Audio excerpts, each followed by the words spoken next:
The current situation at lightweight is a strange one. It's arguably the most talent-stacked division in the sport, yet it feels unsettled at the very top.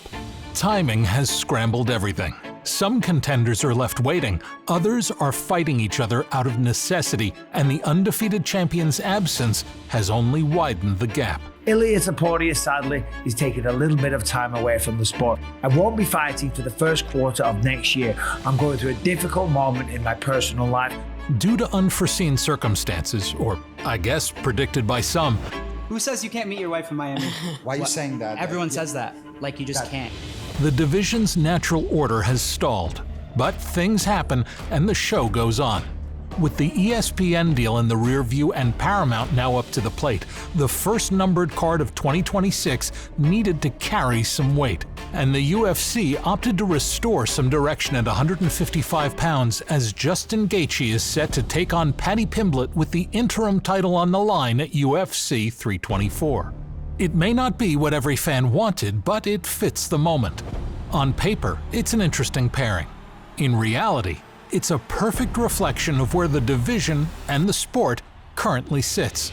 On its own terms, I don't think any of us would argue Paddy versus Gaethje is somehow a bad fight. No, Paddy needs a fight like this. He loves a war, and I've never had a war in all my years of fighting, so I'm looking forward to one. I'm gonna fuck this up for everybody. I wanna play spoiler. I'm the most entertaining fighter in the world. And this guy's pretty close behind me.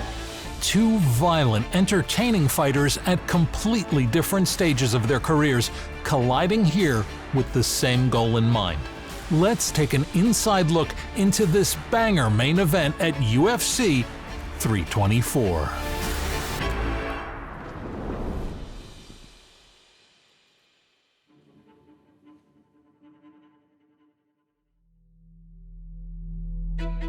It's pretty safe to say that the Paddy Pimblett experiment has exceeded our early expectations.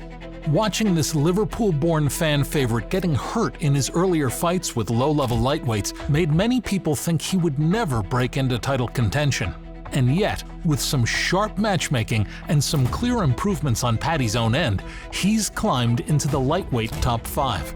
I think this kid is doing it right, man. He is constantly seemingly like he's working on his strength and conditioning. He's always looking bigger and stronger every time that we see him inside of that cage. I think he's always improving his striking, and I think he's more dangerous than people give him credit for. He has done a really good job of proving everyone wrong every step of the way. But Justin Gaethje is most certainly cut from a different cloth. And now we find out how the grit and experience of Gaethje will match up with the more youthful but totally untested Pimblett. But first, there's one major elephant in the room that needs to be addressed. Paddy's last 4 opponents all very clearly have something in common. Michael Chandler, Bobby Green, Tony Ferguson, Jared Gordon. All fighters were well into their mid to late 30s when they came face to face with Paddy. Chandler was 38, Green was 37, Ferguson was 39, and Jared Gordon was a relatively young 34, and of course, he came the closest to winning.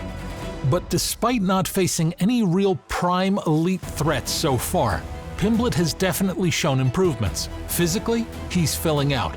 His defense is getting a little better, and his ability to implement his grappling has improved in leaps and bounds. In there with an old warhorse like Justin Gaethje, though, he'll face a challenge unlike anything he has come against so far. Indeed, Gaethje will fit right in with these past opponents after celebrating his 37th birthday in November, but he's not quite as past his prime as the rest of these guys. I'm so happy for Justin, by the way. Oh, he played such an interesting hand here. And he didn't have the cards. He said, listen, here's the opportunity I want. Put up a belt. In the last 7 years, he's only lost to champions like Khabib, Max Holloway, and Charles Oliveira. And he proved last time around against Rafael Fiziev that he still has some gas in the tank.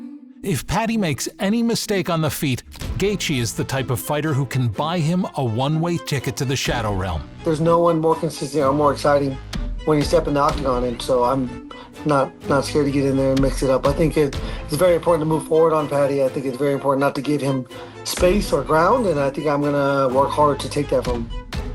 On the flip side, while Gaethje has demonstrated elite takedown defense at times, he's incredibly susceptible to submissions on the mat. He's effectively built a game which is entirely designed to sprawl and brawl, and Paddy has the antidote for this style. But he also gets hit quite a lot. Paddy's lack of head movement was a lot worse in his first few fights in the UFC, but Gaethje has knocked out much better strikers than Pimblett in the past. And while a lot of people are focusing on Justin's punches to the chin and body, we also have to remember that he's a particularly lethal leg kicker, and competent enough to aim for the head if he gets Paddy thinking low. Just remember, this is the same man who head-kicked Dustin Poirier into oblivion. In many ways, it's a classic striker versus grappler matchup, and either man should be in control of this bout if it's contested in their preferred area. In other words, if Paddy gets his opponent down, or even worse, gets his back, do we really think Gaethje is going to survive for very long? And while, of course, Paddy has enough toughness and power of his own to stand with Gaethje from time to time, he would be playing right into his hands, quite literally. People are laughing at me when I'm saying I'm going to stand with him, but I am. People think that I'm just going to shoot in the first 10 seconds. I'm not. I'm going to stand with him, and I'm going to put it on him. He's more of a boxer with leg kicks, and I'm an MMA striker. You'll see that when I fight him. You aren't going to stand and go toe-to-toe with Justin Gaethje because the man does have knockout power. But underestimate Paddy at your peril. You think Paddy's going to beat Justin Gaethje? Easy. Wow, really easy? Yeah. That's a crazy thing to say because Justin Gaethje's a fucking animal. Yeah, but he doesn't know how to grapple. You don't think he knows how to grapple? He just chooses not to. He chooses to stand and fight. I don't think so. I think Paddy Pimblett is going to beat Justin Gaethje. I think it's a very good fight for him. Tailor-made, stylistic matchup where if he takes the fight to the ground, he is strangling him with a quickness. Now, if Gaethje can defend the takedowns and focus most of his training camp on defensive wrestling and outstriking Paddy Pimblett, he could win the fight. The winner here might not have a case for being the second best lightweight in the world. That honor could easily go to Arman Tsarukyan, Charles Oliveira, or Max Holloway before these two. But what we're getting here is a major setup fight that will give us an idea of where this division is headed. Whether you think either man has much of a shot of beating Ilia Topuria or not, the winner here will have earned the right to try. Or could even find themselves elevated to undisputed champ if Topuria's absence extends longer than expected. Only time will tell if the undefeated king is actually still in command of the division when the dust inevitably settles.